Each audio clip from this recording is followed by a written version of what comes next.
All right, sit there with Gregg Ritz. We're going to play the game.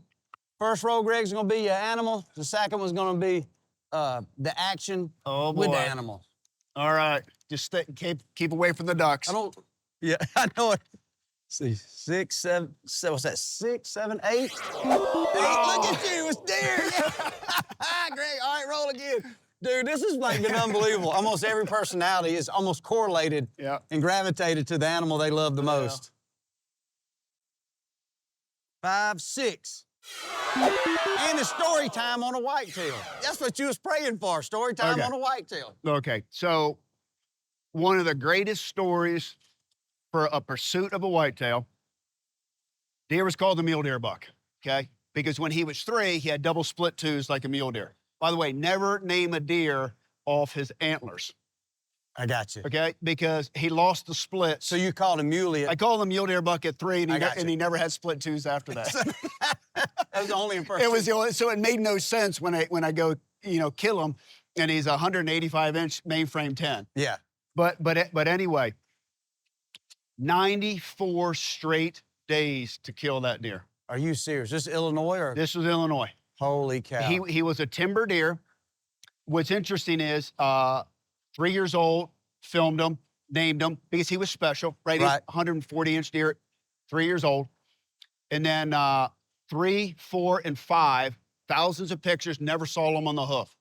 Holy cow. Know he's there, but not the Never ghost. saw him on the hoof at 6. Mm-hmm. The first time I saw him on the hoof from age 3 was age 7. Are you serious? Nobody hunting the farm, nobody on the farm picking mushrooms, picking berries, working tree stands. Never saw the deer, but we had the trail camera pictures. So he's there. He was a timber deer that did not like to come out to the ag fields.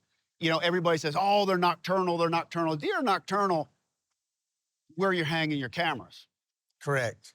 So it took me 2 years to figure out how to hunt them in the timber. So January, hunting a tree stand in the timber. You ever heard of that? That's unbelievable. Yep. But it was creating a habitat, relocating his bedding, and finally, after those 94 days, kill him.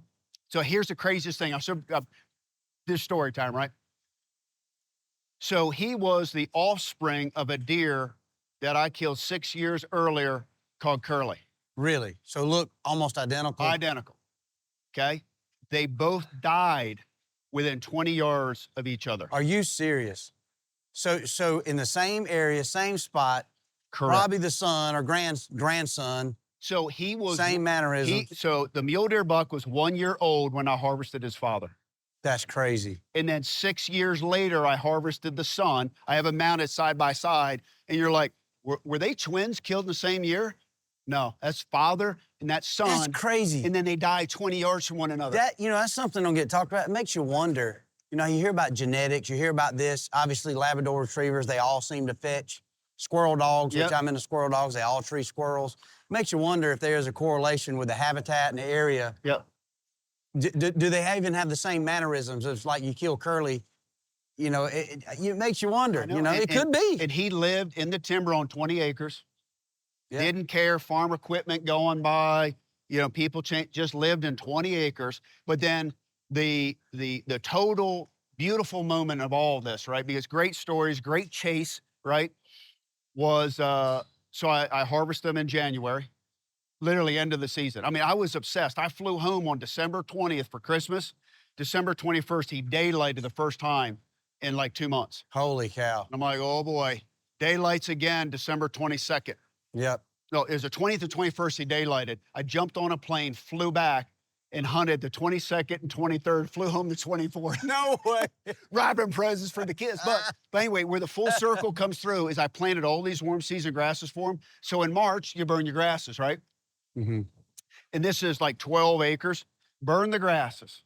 Mm-hmm. And in the middle was his shed. Out in where you had created the bedding. When I created where I predicted he was bedding, one shed, tines up. When I burned, it's like it gave me the goosebumps. I'm like, that was his last gift to me.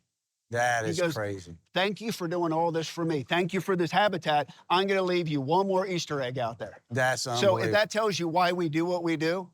Yeah, it's putting the puzzle together. It's putting the puzzle together, and and you know, it's the benefit for all wildlife. So So the story time was, this was the Christmas that Gregg woke up, told his kid, Merry Christmas, I'm going deer hunting.